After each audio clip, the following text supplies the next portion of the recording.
இப்போ மெட்ராஸ் என்றால் எங்களுக்கெல்லாம் நாங்கள்லாம் சிறுமியராக இருந்த பொழுது மெட்ராஸ் தான். எங்க ஊர் கரிசல் காட்டு பகுதி கடலே நாங்க பார்த்ததில்லை. கடல் பார்க்கணும்னா திருச்செந்தூருக்கு போகணும். ஊருணி குளங்கள் தான். தண்ணீர் பெரிய அளவிலே தண்ணீர் என்பது என்னை போன்ற கரிசக்காட்டுக்கு பெண்ணுக்கு மிகப்பெரிய வியப்பு. அப்ப நாங்க மெட்ராஸுக்கு வந்தா மெட்ராஸ் கடலை பார்க்கறது, பீச்சை பார்க்கறது. விருதுநகர் பொற்காட்சி மேடம் சொன்னாங்க, விருதுநகர் பொற்காட்சியில் இருக்கிற பெரிய ராட்ன பெரிய அப்பளம். அதற்கப்புறமா நாங்க வாயை பிளந்து பார்த்தது மெட்ராஸ் பீச்சை தான், மெட்ராஸ் கடலை தான். ஏன்னா திருச்செந்தூர் கடலுக்கு போயிருக்கோம், அதுவும் எங்களுக்கு எக்ஸ்கர்ஷன் கூட்டிட்டு போயிருக்காங்க. மெட்ராஸை பார்க்க போறோம்னா மெட்ராஸ் கடலுக்கு எங்களை கூட்டி கொண்டு வந்து காண்பித்தது என்பது அந்த காலகட்டத்தில் மெட்ராஸ் எப்படி இருந்தது என்பதற்கான ஒரு சிறிய முன்னோட்டம் தான். ஆனால் மெட்ராஸை சென்னையாக மாற்றியவர் யார்? நம்முடைய முத்தமிழறிஞர் தலைவர் கலைஞர் 1996ஆம் ஆண்டு ஜூலை மாதம் 17ஆம் தேதி சென்னை என்கின்ற பெயர் எல்லா இடங்களிலும் மெட்ராஸ் என்பதற்கு பதிலாக அனைத்து ஆவணங்களிலும் சென்னை என்றே அறியப்படும் என்று சட்டபூர்வமாக அறிவிக்கின்றார். இப்பொழுது நாம் சொல்லிக் கொள்கின்றோம், I am a Chennite, I am proud to be a Chennite என்று சொல்லிக் கொள்கின்றோம். தலைவர் கலைஞர் ஒரு கல்லூரிக்கு சிறப்பு விருந்தினராக அழைக்கப்பட்டிருக்கின்றார். காங்கிரசும் அதிமுகவும் சேர்ந்து ஆட்சி செய்து கொண்டிருக்கின்ற சமயம் அந்த கல்லூரி முதல்வர் வந்து கலைஞரிடம் இங்கே அரசியல் பேச வேண்டாம், ஏன்னா ஆளுங்கட்சி காங்கிரஸும் ஏடிஎம்கேயும். We can understand when you work inside a framework, particularly ஒரு அரசு கல்லூரியிலே அந்த மாதிரியான நிறைய சிக்கல்கள் முதல்வருக்கு உண்டு. ஆகவே அவர் கலைஞரிடம் வந்து இங்கே அரசியல் பேச வேண்டாம் என்று கேட்டுக்கொள்கின்றார். கலைஞரும் சரி என்று சொல்லிவிட்டு பேச்சை துவங்கும் பொழுது இங்கே முதல்வர் அவர்கள் கேட்டுக்கொண்டார் அரசியல் பேச வேண்டாம் என்று. நான் இங்கே அரசியல் பேச வரவில்லை, என்னுடைய பேச்சு முடிந்த பின்பு அனைவருக்கும் ஒரு விருந்து ஏற்பாடு செய்யப்பட்டிருக்கின்றது. நீங்கள் அந்த விருந்து சாப்பிட்ட பின்பு இலையை தூக்கி எறிந்துவிட்டு மறக்காமல் கையை கழுவி விடுங்கள்.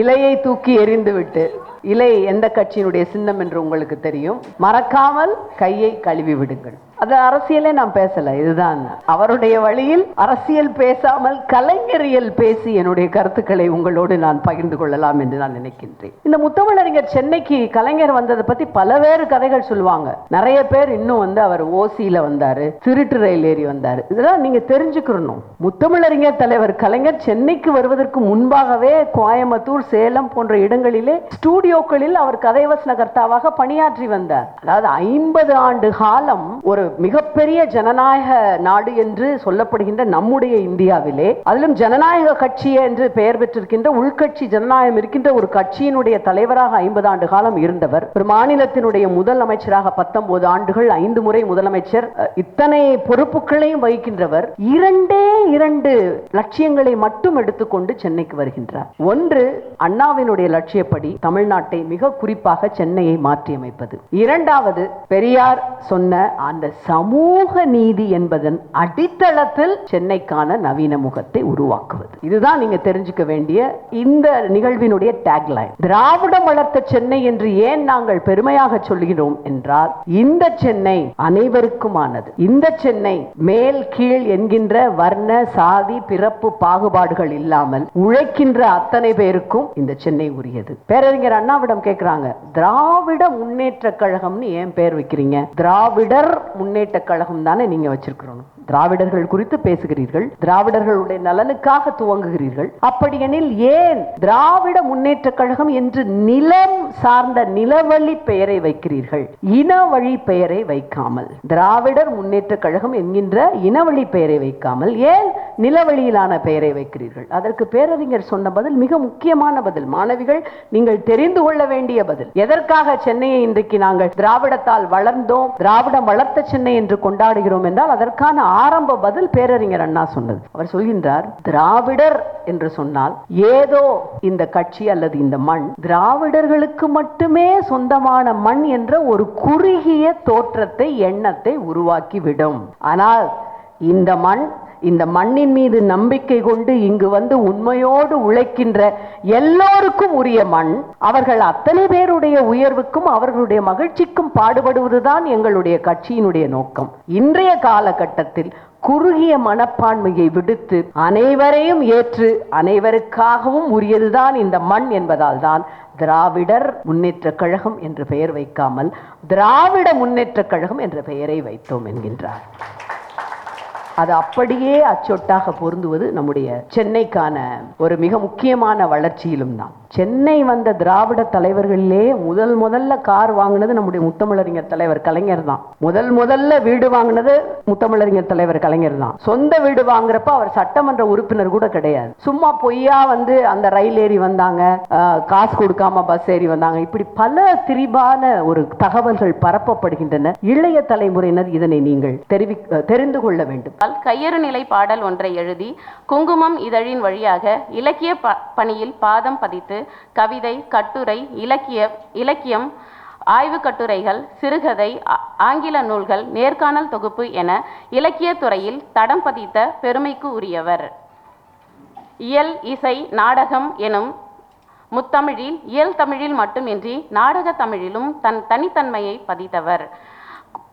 உதாரணமாக கூப்பாராவின் அகலிகை நாடகத்தில் அகலிகையாகவும், அழகிரிசாமியின் வஞ்சமகள் நாடகத்தில் சூர்பனகையாகவும் பங்கேற்று சிறப்பு செய்த பெருமைக்கு உரியவர். இவ்வாறு பேராசிரியர், பேச்சாளர், எழுத்தாளர், கவிஞர், சமூக ஆர்வலர், அரசியல் ஈடுபாட்டாளர், இலக்கியம், நாடகம் என பல்வேறு துறைகளில் தன் பன்முக திறமையை பதிவு செய்தவர். அவரை அறிமுகம் செய்வதில் பெரும் மகிழ்ச்சி அடைகிறேன். அவர்களை தலைமையுரை வழங்க அன்புடன் அழைக்கின்றோம். நன்றி. ஒரு கல்லூரிக்குள் நுழைவது என்பது எனக்கு வழக்கமாக சொல்லுகின்ற மகிழ்ச்சி அளிக்கின்ற அந்த சொற்றொடரையும் தாண்டி மிக மிக அதீதமான ஒரு மகிழ்வையும் ஒரு திருப்தியையும் புத்துணர்ச்சியையும் அளிக்கின்ற விஷயம். ஏனென்றால் 2008ஆம் ஆண்டு வரை நான் அங்கே அமர்ந்திருந்த பெண்தான். உங்களில் ஒருத்தியாக, பேராசிரியையாக அந்த வரிசையிலே அமர்ந்திருந்த பெண்தான். மாணவ மாணவிகளுக்கு உங்களைப் போலவே பாடம் எடுத்த ஒரு பேராசிரியை தான். ஆகவே கல்லூரி வளாகத்திற்குள் நுழைவது என்பது ஒரு மிகுந்த குதூகலத்தையும், என்னுடைய கிரீன் அண்ட் சாலட் டேஸ் என்று சொல்வார்கள் அல்லவா, பசுமையான நாட்களையும் உடனடியாக ஒரு கணத்தில் எனக்குள் மீண்டு கொண்டு வருகின்ற நிகழ்வு என்பதால் அவ்வளவு மகிழ்வோடும் நெகிழ்வோடும் இன்றைய காலை இந்த கல்லூரிக்குள் அடியெடுத்து வைத்தேன். அதற்கு மிக மிக முக்கியமான நன்றியை நான் என் நண்பன் ஹமீதுக்கு, மனுஷபுத்திரனுக்குத்தான் தெரிவிக்க வேண்டும். நேற்றைக்கு முன்தினம் அழைத்து நீங்கள் நிச்சயமாக இந்த கல்லூரிக்கு வர வேண்டும் என்று சொன்ன பொழுது மகிழ்வோடு ஒப்புக்கொண்டேன். இந்த கல்லூரிக்கு நான் வந்து கிட்டத்தட்ட 6-7 வருடங்களுக்கு முன்பாக இருக்கும். மிக சமீபத்திலே வர இயலவில்லை. கல்லூரிக்குள் நுழைந்த உடனேயே the facelift which was given to this college, மிக அழகாக கலைஞர் நூற்றாண்டு அரங்கம் என்று வரவேற்ற அந்த கட்டிடத்தை பார்த்தவுடன் மிகுந்த மகிழ்ச்சி. நான் பேசுவதற்கான தலைப்பு அங்கேயே, எனக்கு பொருள் அங்கேயே கிடைத்து விட்டது. நேற்றைய தினம்தான் நம்முடைய மாண்புமிகு விளையாட்டுத்துறை இளைஞர் நலன் அமைச்சர் வந்து அதனை திறந்து வைத்து சென்றிருக்கின்றார். இன்றைக்கு காலையிலேயே மிக மிக இனிப்பானதொரு செய்தியாக தமிழ் கூறும் நல்லுலகத்திலே இருக்கின்ற அத்தனை உள்ளங்களையும் குளிர்விக்குமாறு நம்முடைய மாண்புமிகு முதலமைச்சர் அவர்கள் முத்தமிழறிஞர் கலைஞர் அவர்களுடைய நூல்கள் அத்தனையும் நாட்டுடைமையாக்கப்படும், உரிமை தொகை இல்லாமல், உரிமை தொகை எதுவுமே அவர்களுடைய அந்த மரபின் வழி வந்தவர்களுக்கு தர வேண்டிய அவசியமில்லை. பூமி பந்திலே இருக்கின்ற அத்தனை பேரும் அதனை படித்து அதனுடைய பயனை பெற வேண்டும் என்று அறிவித்திருக்கின்ற அந்த அறிவிப்பை பார்த்தவுடன் மிக மிக சிறப்பாக மனுஷபுத்திரன் அவர்கள் ஏற்பாடு செய்திருக்கின்ற இந்த நிகழ்ச்சி இந்த நற்செய்தியோடு எவ்வளவு அழகாக பொருந்தி போய் கொண்டிருக்கிறது என்று நினைத்தபடியே வந்தேன். மனுஷபுத்திரனை பற்றி நிச்சயமாக நான் இங்கே சொல்லியாக வேண்டும். ஓரிரு வரிகளிலே என்னுடைய வாழ்க்கையின் அனைத்து நிகழ்வுகளிலும் என்னோடு உடன் நிற்பவர் என்று சொல்லி நான் கடந்து விட முடியாது.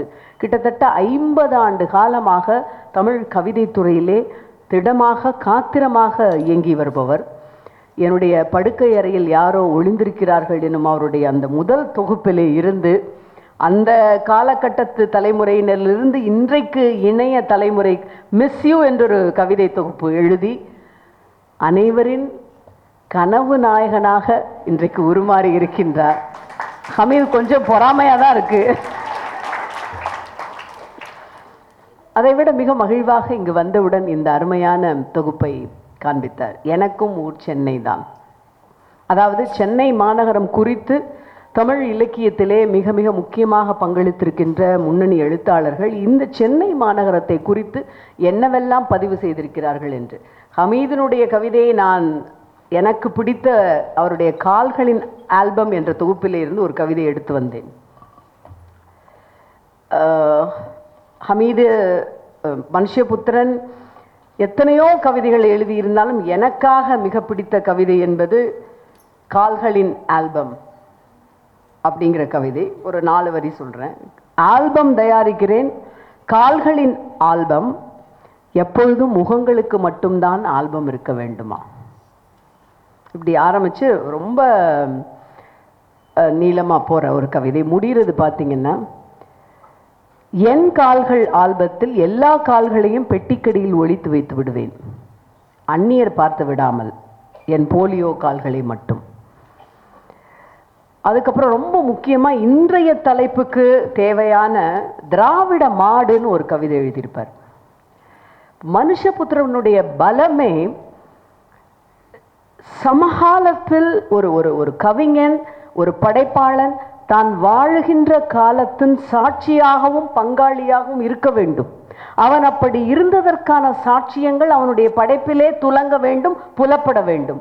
அதை அப்படியே தன்னுடைய கவிதை மொழியில், கட்டுரைகளில் ஒருபொழுதும் கொஞ்சம் கூட பிசகாமல் நமக்கு அளிப்பவர் அவர்.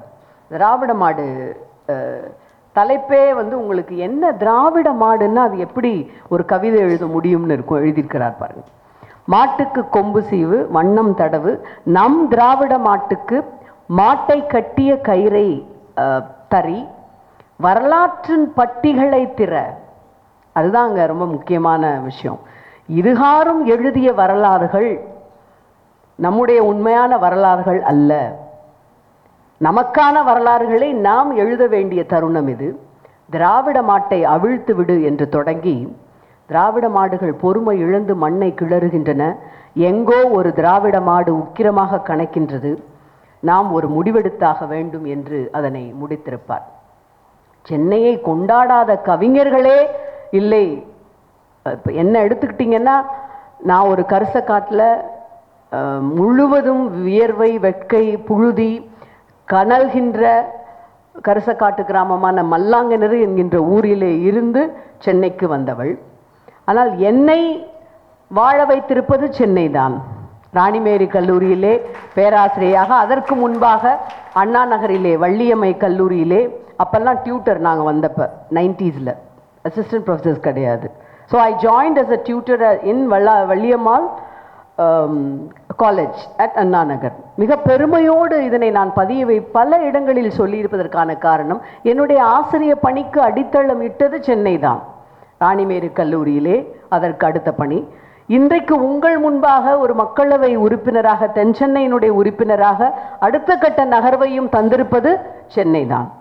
சென்னை என்னை மட்டுமல்ல, எளிய மக்கள் யாராக இருந்தாலும், அது மூட்டை தூக்குவோர்களாக இருக்கட்டும், அல்லது பூக்காரர்களாக இருக்கட்டும், அல்லது காய்கறி வியாபாரிகளாக இருக்கட்டும், அல்லது என்ன செய்ய வேண்டும் என்கின்ற தெளிவே இல்லாமல் வீட்டில் கோபித்து கொண்டு பேருந்து ஏறி இரவு ஏறி காலை இங்கே இறங்குகின்ற யாராக இருக்கட்டும், அவர்களுக்காக அத்தனையும் இருகரம் கொண்டு விரிக்கின்ற நகரம்தான்.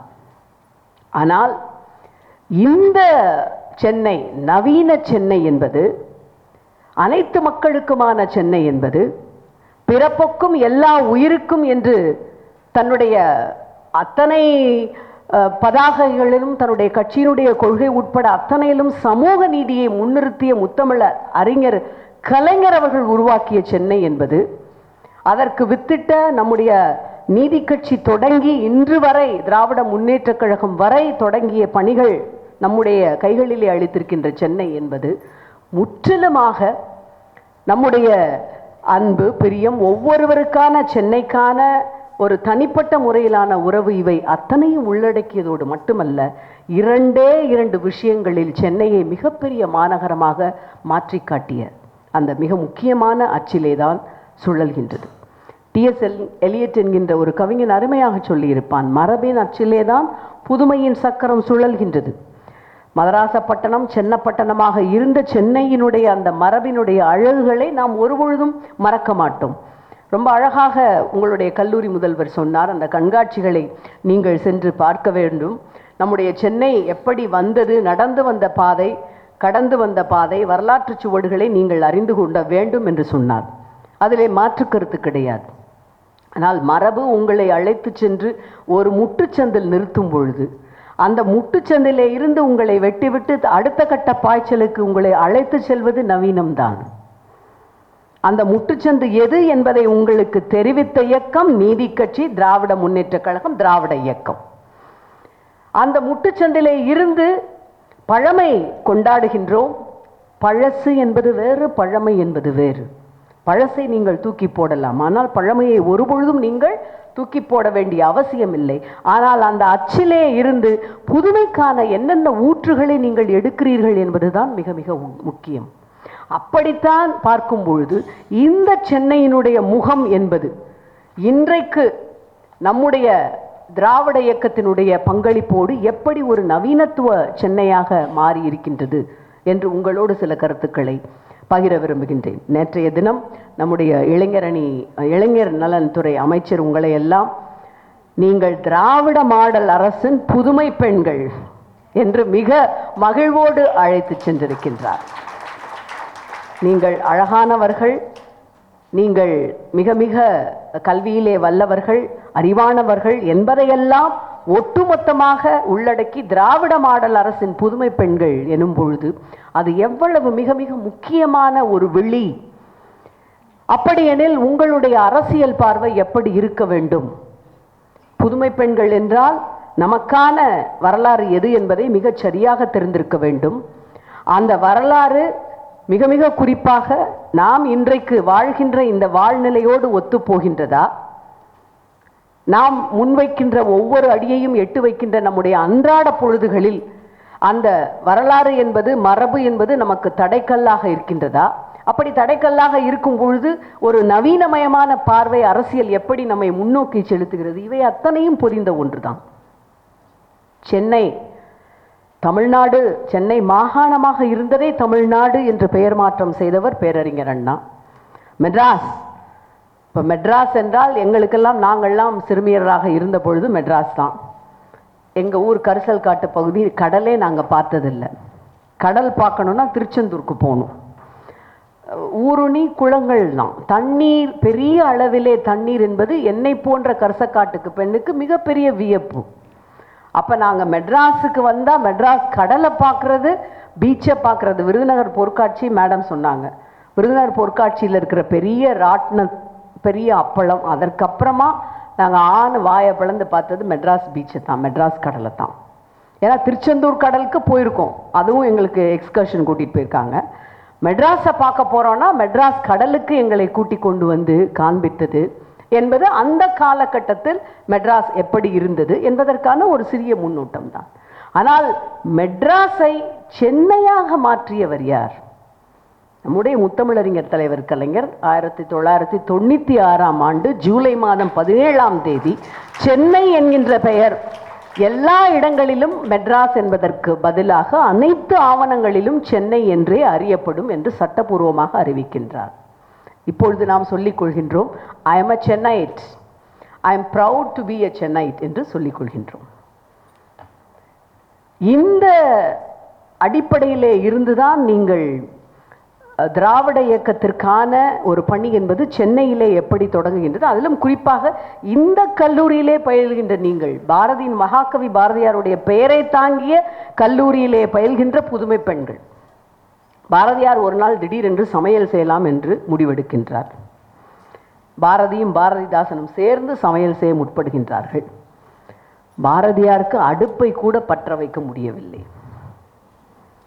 அன்றைக்கு அந்த அடுத்த நொடி அமர்ந்து நம்முடைய வீட்டு பெண்கள், குறிப்பாக என்னுடைய மனைவி எவ்வளவு சிரமப்பட்டு சமையல் செய்வாள், அவளை பலமுறை திட்டியிருக்கிறேனே என்றுதான் அடுத்த கணம் எழுதிய கவிதை பெண்மை வாழ்கவென்று கூத்திடுவோமடா. பாரதிதாசன் இந்த பதிவு பண்ணியிருக்கிறார். அதோடு மனைவியை திட்டுவதையும் நிறுத்திவிட்டார். இப்படி பெண்மையை காக்க வேண்டும் என்று நாம் கூத்திடுவோம் என்று சொன்ன அந்த பாரதியினுடைய மீசைகளினுடைய வடிவமாகத்தான் நான் உங்களை பார்க்கின்றேன். இந்த பாரதியினுடைய மீசை என்பது நமக்கெல்லாம் பொதுவாக அந்த மீசையை ஆண்களுக்குத்தான் சமமாக அல்லது ஆண்களோடு தொடர்புடையதாக சொல்லுவார்கள். ஆனால் பாரதியினுடைய மீசைக்கு நாம் தான் சொந்தக்காரர்கள். புதுமை பெண்களாகிய நாம் தான் சொந்தக்காரர்கள். முத்தமிழறிஞர் தலைவர் கலைஞர் சென்னை பட்டணமாக சென்னை மதராசப்பட்டினத்தை சென்னையாக மாற்றினார். தலைவர் கலைஞர் ஒரு கல்லூரிக்கு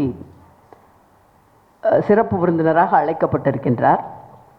காங்கிரசும் அதிமுகவும் சேர்ந்து ஆட்சி செய்து கொண்டிருக்கின்ற சமயம் அந்த கல்லூரி முதல்வர் வந்து கலைஞரிடம் இங்கே அரசியல் பேச வேண்டாம், ஏன்னா ஆளுங்கட்சி காங்கிரஸும் ஏடிஎம்கேயும். we can understand when you work inside a framework, particularly ஒரு அரசு கல்லூரியிலே அந்த மாதிரியான நிறைய சிக்கல்கள் முதல்வருக்கு உண்டு. ஆகவே அவர் கலைஞரிடம் வந்து இங்கே அரசியல் பேச வேண்டாம் என்று கேட்டுக்கொள்கின்றார். கலைஞரும் சரி என்று சொல்லிவிட்டு பேச்சை துவங்கும் பொழுது இங்கே முதல்வர் அவர்கள் கேட்டுக்கொண்டார் அரசியல் பேச வேண்டாம் என்று. நான் இங்கே அரசியல் பேச வரவில்லை. என்னுடைய பேச்சு முடிந்த பின்பு அனைவருக்கும் ஒரு விருந்து ஏற்பாடு செய்யப்பட்டிருக்கின்றது.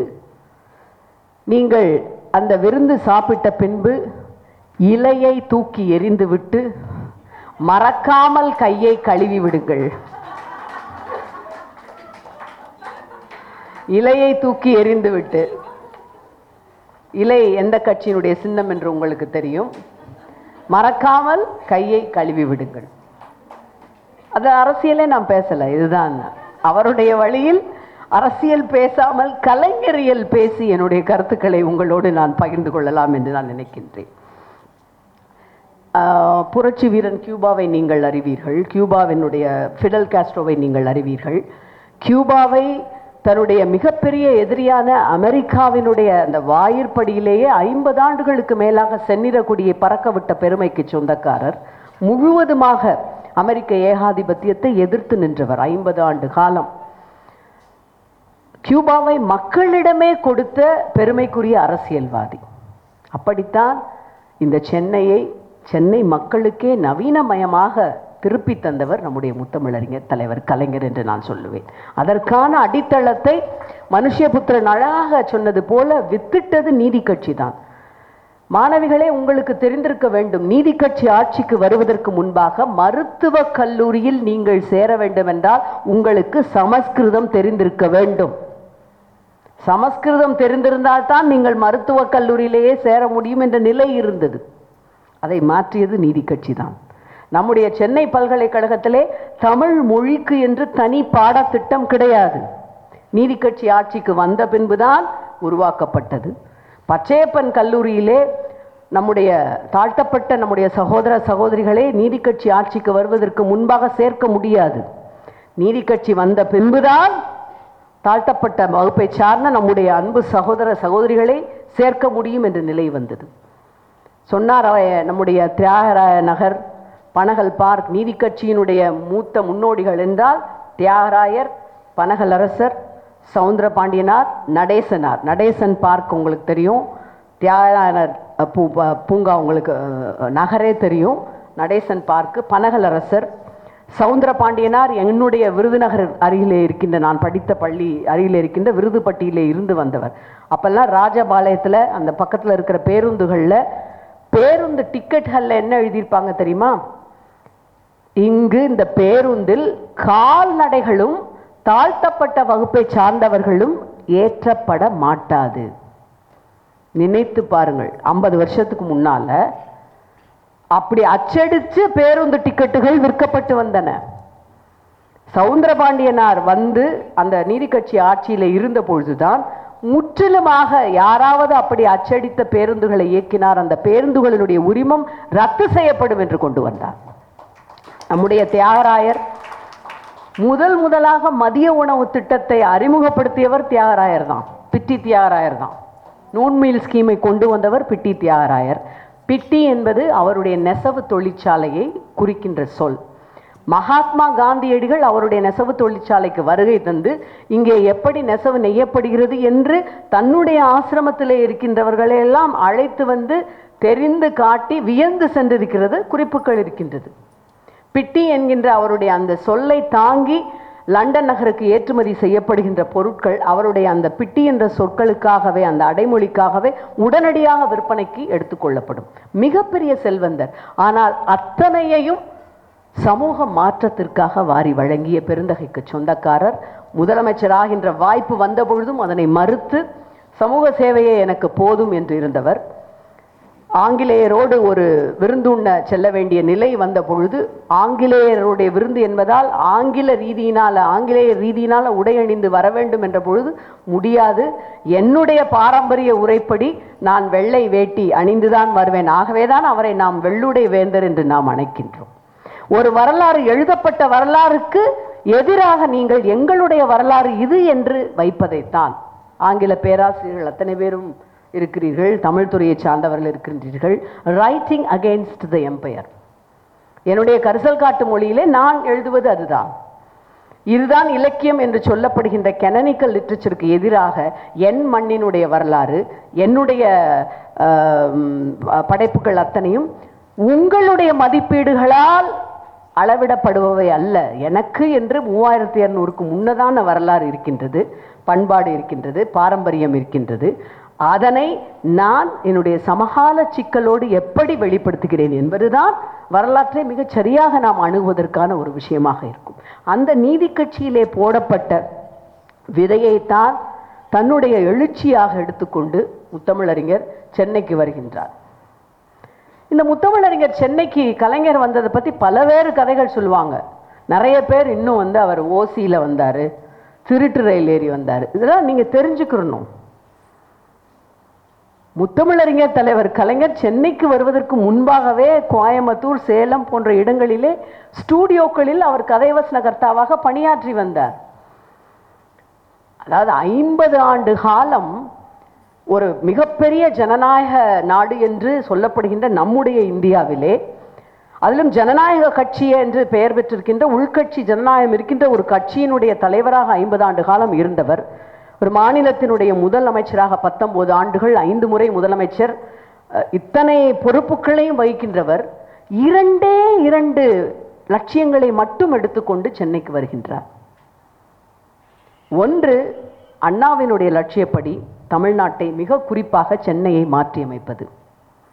இரண்டாவது, பெரியார் சொன்ன அந்த சமூக நீதி என்பதன் அடித்தளத்தில் சென்னைக்கான நவீன முகத்தை உருவாக்குவது. இதுதான் நீங்க தெரிஞ்சுக்க வேண்டிய இந்த நிகழ்வினுடைய டேக்லைன். திராவிடம் வளர்த்த சென்னை என்று ஏன் நாங்கள் பெருமையாக சொல்கிறோம் என்றால், இந்த சென்னை அனைவருக்குமானது. இந்த சென்னை மேல் கீழ் என்கின்ற வர்ண சாதி பிறப்பு பாகுபாடுகள் இல்லாமல் உழைக்கின்ற அத்தனை பேருக்கும் இந்த சென்னை உரியது. பேரறிஞர் அண்ணாவிடம் கேட்குறாங்க, திராவிட முன்னேற்ற கழகம்னு ஏன் பேர் வைக்கிறீங்க? திராவிடர் முன்னேற்ற கழகம் தானே நீங்கள் வச்சிருக்கிறோம். திராவிடர்கள் குறித்து பேசுகிறீர்கள், திராவிடர்களுடைய நலனுக்காக துவங்குகிறீர்கள். அப்படியெனில் ஏன் திராவிட முன்னேற்ற கழகம் என்று நிலம் சார்ந்த நிலவழி பெயரை வைக்கிறீர்கள், இனவழி பெயரை வைக்காமல்? திராவிடர் முன்னேற்ற கழகம் என்கின்ற இனவழி பெயரை வைக்காமல் ஏன் நிலவழியிலான பெயரை வைக்கிறீர்கள்? அதற்கு பேரறிஞர் சொன்ன பதில் மிக முக்கியமான பதில், மாணவிகள் நீங்கள் தெரிந்து கொள்ள வேண்டிய பதில். எதற்காக சென்னையை இன்றைக்கு நாங்கள் திராவிடத்தால் வளர்ந்தோம், திராவிடம் வளர்த்த சென்னை என்று கொண்டாடுகிறோம் என்றால் அதற்கான ஆரம்ப பதில் பேரறிஞர் அண்ணா சொன்னது. அவர் சொல்கின்றார், திராவிடர் என்று சொன்னால் ஏதோ இந்த கட்சி அல்லது இந்த மண் திராவிடர்களுக்கு மட்டுமே சொந்தமான மண் என்ற ஒரு குறுகிய தோற்றத்தை, எண்ணத்தை உருவாக்கிவிடும். ஆனால் இந்த மண்ணின் மீது நம்பிக்கை கொண்டு இங்கு வந்து உண்மையோடு உழைக்கின்ற எல்லோருக்கும் உரிய மண். அவர்கள் அத்தனை பேருடைய உயர்வுக்கும் அவர்களுடைய மகிழ்ச்சிக்கும் பாடுபடுவதுதான் எங்களுடைய கட்சியினுடைய நோக்கம். இன்றைய காலகட்டத்தில் குறுகிய மனப்பான்மையை விடுத்து அனைவரையும் ஏற்று அனைவருக்காகவும் உரியதுதான் இந்த மண் என்பதால் தான் திராவிடர் முன்னேற்ற கழகம் என்று பெயர் வைக்காமல் திராவிட முன்னேற்ற கழகம் என்ற பெயரை வைத்தோம் என்கின்றார். அது அப்படியே அச்சொட்டாக பொருந்துவது நம்முடைய சென்னைக்கான ஒரு மிக முக்கியமான வளர்ச்சியிலும் தான். சென்னை வந்த திராவிட தலைவர்களிலே முதல்ல கார் வாங்கினது நம்முடைய முத்தமிழறிஞர் தலைவர் கலைஞர் தான். முதல்ல வீடு வாங்கினது முத்தமிழறிஞர் தலைவர் கலைஞர் தான். சொந்த வீடு வாங்குறப்ப அவர் சட்டமன்ற உறுப்பினர் கூட கிடையாது. சும்மா பொய்யா வந்து அந்த ரயில் ஏறி வந்தாங்க, காசு கொடுக்காம பஸ் ஏறி வந்தாங்க, இப்படி பல திரிபான ஒரு தகவல்கள் பரப்பப்படுகின்றன. இளைய தலைமுறையினர் இதனை நீங்கள் தெரிந்து கொள்ள வேண்டும். இன்றைய சென்னை என்பது தற்போதைய நிலவரப்படி சென்னை நகரில் 1 சதுர கிலோமீட்டருக்கு 28,000 பேர் வரை வசிக்கின்றார்கள். தினமும் லட்சக்கணக்கான மக்கள் வந்து செல்லுகின்ற இந்த சென்னை என்பது அந்த காலகட்டத்தில் போக்குவரத்து நெரிசலால் திணறிக் கொண்டிருந்த பொழுது 1973 சென்னையின் மைய பகுதியில் தலைவர் கலைஞர் அண்ணா மேம்பாலத்தை உருவாக்குகின்றார். சொல்கிறோம் அல்லவா, பாலங்கள் கட்டியது, மேம்பாலங்கள் கட்டியது, பூங்காக்கள். 73 முதல் துவக்கப்பள்ளி. நம்முடைய பாரதி என்ன சொன்னார்? சிங்கள தீவினுக்கோ பாலம் அமைப்போம். அடுத்த வரி ரொம்ப முக்கியமானது. சேதுவை மீதுறுத்தி வீதி சமைப்போம். ரெண்டுமே நமக்கு கனவாக தான் இருக்கு, சாத்தியமாகலை. ஆனால் பாலங்கள் கட்டுகின்ற அந்த ஒரு கனவை நனவாக்கியவர் அவர்தான். முதல்ல ஆரம்பித்தது அண்ணா மேம்பாலம். அதை தொடர்ந்து inner road, Chennai bypass, outer ரோடுன்னு அடுக்கிக்கிட்டே போகலாம். 1974 அடையாறில் திருவிக பாலம், சைதாப்பேட்டை மர்மலாங் பாலம் அகலப்படுத்தப்பட்டு மறைமலை அடிகள் பாலம். இப்போ இதில் ஒரு வரலாறு பாருங்க. பெயர்கள் அத்தனை பேரையும் ஒன்று தமிழ் அறிஞர்கள் அல்லது தமிழோடு தொடர்புடையவர்களுடைய பெயர்கள். அப்படியெனில் நீங்கள் நம்முடைய வரலாற்று சின்னங்களை கொண்டாடும் பொழுது தமிழுக்காக பங்களித்தவர்கள், தமிழ்நாட்டுக்காக பங்களித்தவர்கள் பற்றியவற்றை தெரிந்து கொள்ள வேண்டும் என்கின்ற அந்த அடிப்படையிலே தான் அவர் சூட்டிய அத்தனை பெயர்களும். 89 மறுபடியும் திராவிட முன்னேற்ற கழகம் ஆட்சிக்கு வருகின்றது. விரிவாக்கப்பட்ட விமான நிலையத்திற்கு, பன்னாட்டு முனையத்திற்கு அறிஞர் அண்ணா பெயர், பெருந்தலைவர் காமராஜருடைய பெயர் உள்நாட்டு முனையத்திற்கு சூட்டுகின்றார். 1996 2001 வரை நம்முடைய இப்பொழுது முதலமைச்சர் மாண்புமிகு நம்முடைய தளபதி அவர்கள் அப்பொழுது சென்னை மாநகர மேயராக இருந்த பொழுது முழுக்க சென்னையில் மேம்பாலங்கள், பூங்காக்கள் அத்தனையும் கட்டப்பட்டு, அவருடைய ஒரு பத்திரிகை பேட்டியில் உங்களுடைய கனவு என்ன என்று கேட்பதற்கு நம்முடைய முதலமைச்சர் பதில் சொல்லியிருப்பார்.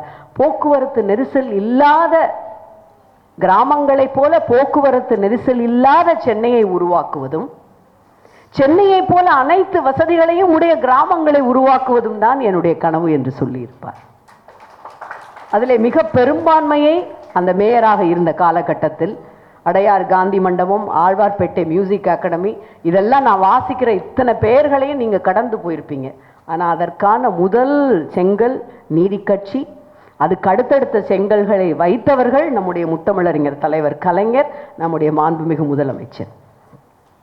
அண்ணா நகர், கலைஞர் நகர்லாம் அப்படியே போகிற போக்கில் நம்ம கடந்து போகிறோம். உங்களில் எத்தனையோ பேருக்கு அங்கே கூட வீடுகள் இருக்கலாம். அண்ணா நகரை உருவாக்கியது சதுப்பு நிலமாக, மிகப்பெரிய மேடுண்ட நிலமாக இருந்த அண்ணா நகரை, அதாவது ஒரு மையப்பகுதியை மட்டுமே உருவாக்க வேண்டும் என்று கனவு கண்டவர் அல்ல அவர்.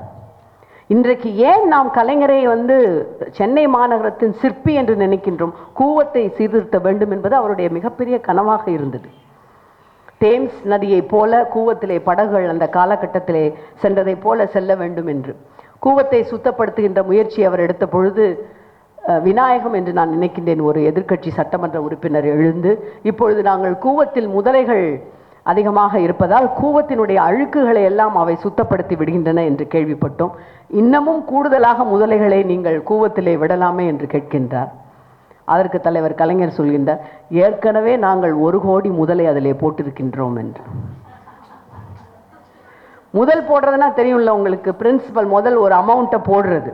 அப்போ 1 கோடி ரூபாய் ஏற்கனவே நாங்கள் சுத்தப்படுத்துறதுக்காக போட்டிருக்கோம். இப்போ அண்ணா நகர் இருக்கு, கலைஞர் நகர் இருக்கு.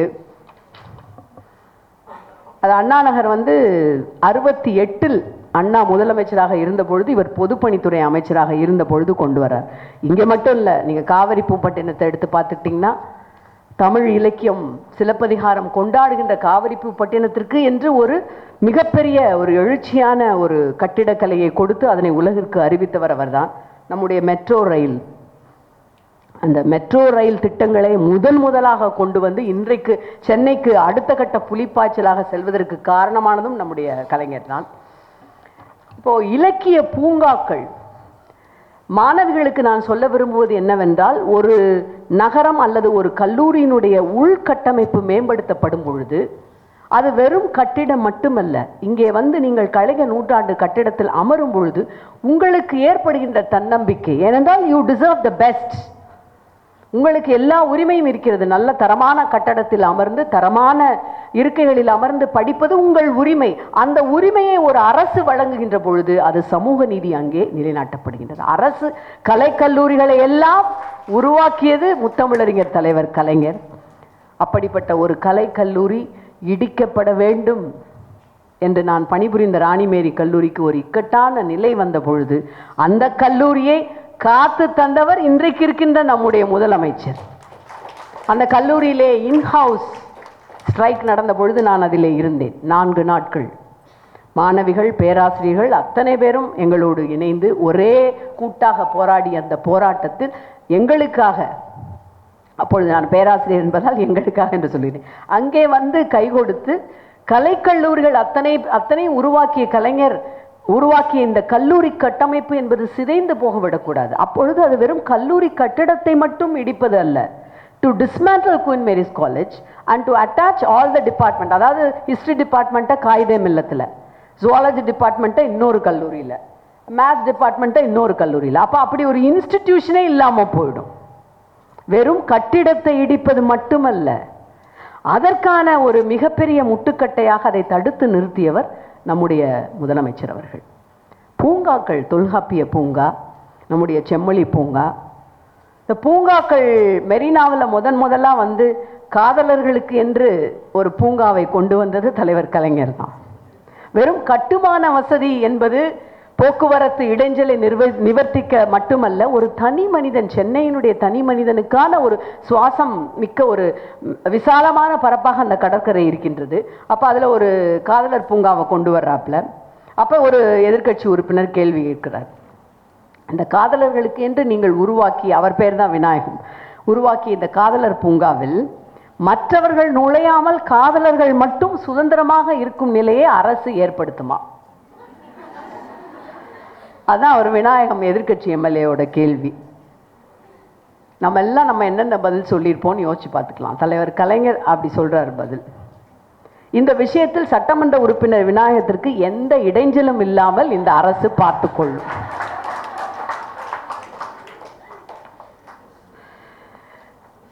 பூங்காக்கள், மேம்பாலங்கள், மிக குறிப்பாக நம்முடைய அண்ணா நூற்றாண்டு நூலகம்.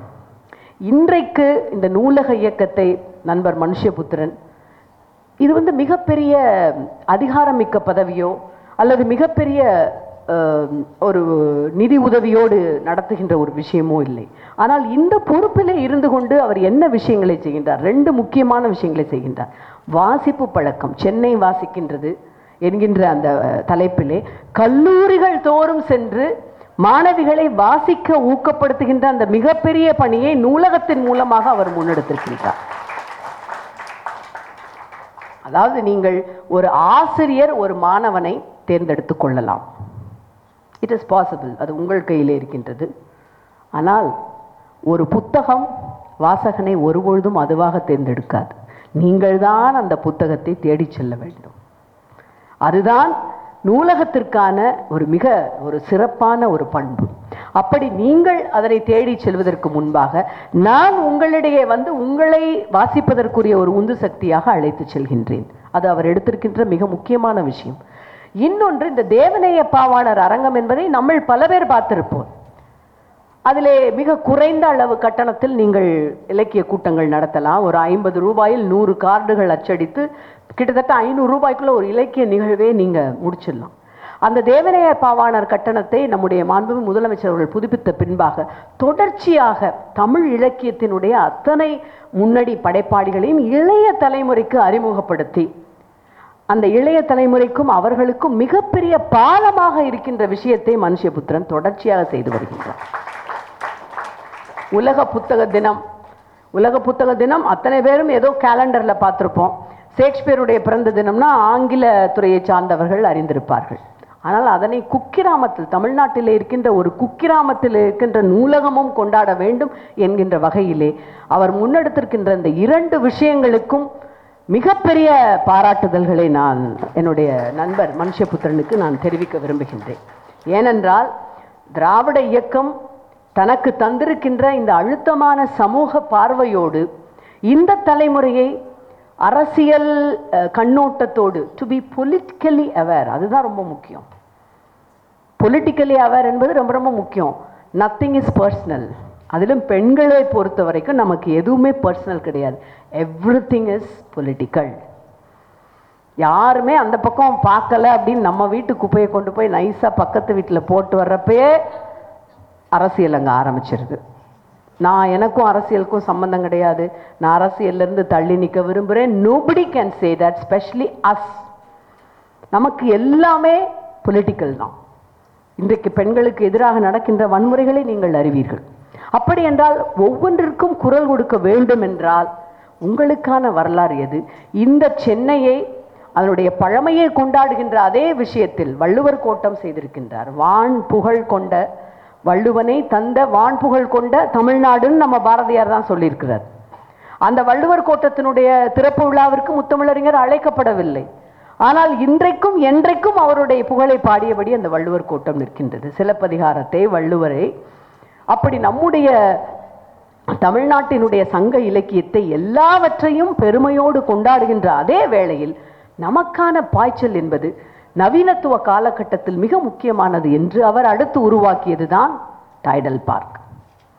டைடல் பார்க் நம்முடைய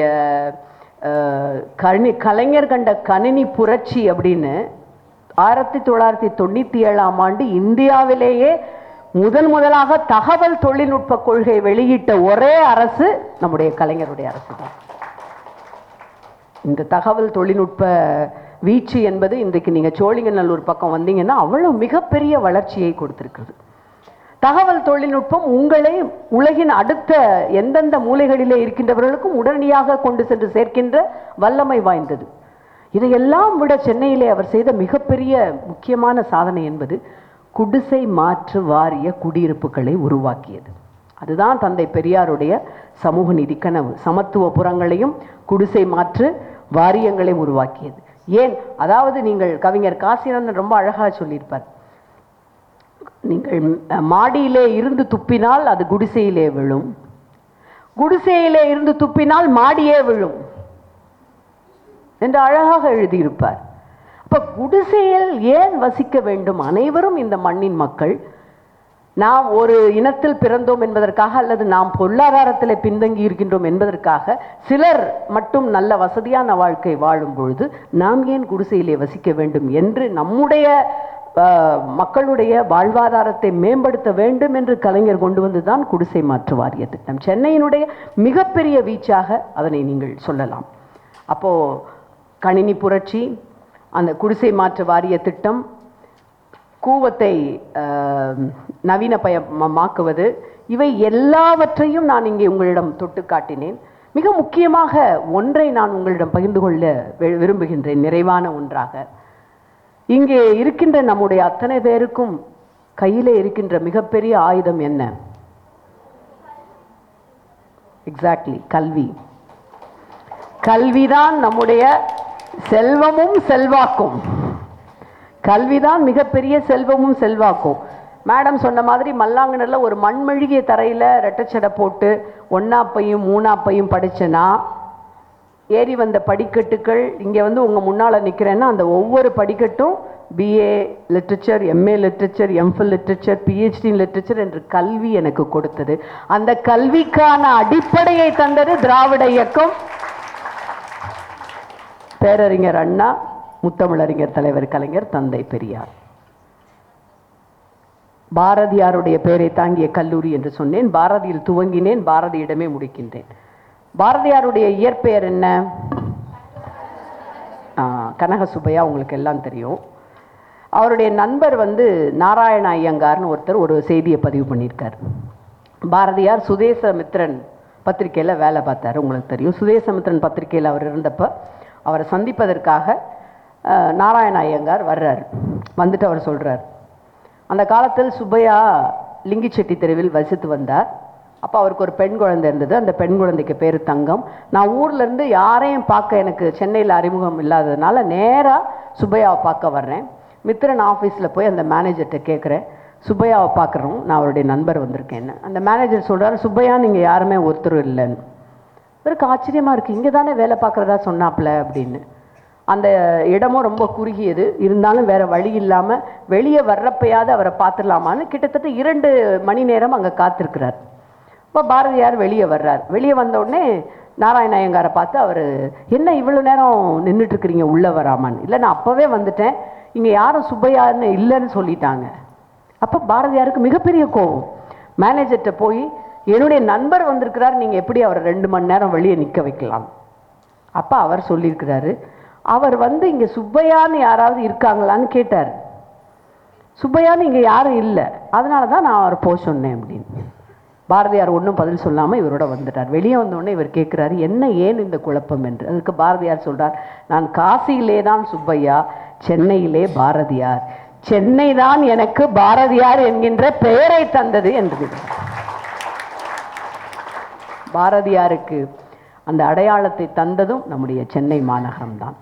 எத்தனையோ விஷயங்களை, கல்வி, நமக்கான வேலை வாய்ப்பு, நமக்கான உறவுகள் என அத்தனையும் இந்த சென்னை மாநகரம் அள்ளி தந்திருக்கின்றது, அள்ளி தருகின்றது. ஆனால் அதற்கான அத்தனை அடித்தளமும் திராவிட இயக்கம் போட்டது. தந்தை பெரியாரும் பேரறிஞர் அண்ணாவும் முத்தமிழறிஞர் தலைவர் கலைஞரும் இன்றைக்கு அவர்கள் நம் வழியிலே ஆட்சி நடத்தி கொண்டிருக்கின்ற நம்முடைய மாண்புமிகு முதலமைச்சரும் உங்களுக்கு என்று புதுமைப்பெண் திட்டமாகட்டும், தமிழ் புதல்வன் திட்டமாகட்டும், கல்வி என்கின்ற ஆயுதத்தை எப்பொழுதும் கையிலேந்தி வீரநடை போடுங்கள் என்று தந்திருக்கின்றார். வரலாற்றை ஒருபொழுதும் நீங்கள் தவறாக புரிந்து கொள்ளக்கூடாது, அறிந்து கொள்ளக்கூடாது. ஏனென்றால் சிங்கங்கள் தங்கள் வரலாற்றை சரியாக எழுதவில்லை என்றால் வேட்டைக்காரர்கள் எழுதியதே சரித்திரம் என்று தவறாக பதியப்பட்டுவிடும். நன்றி, வணக்கம்.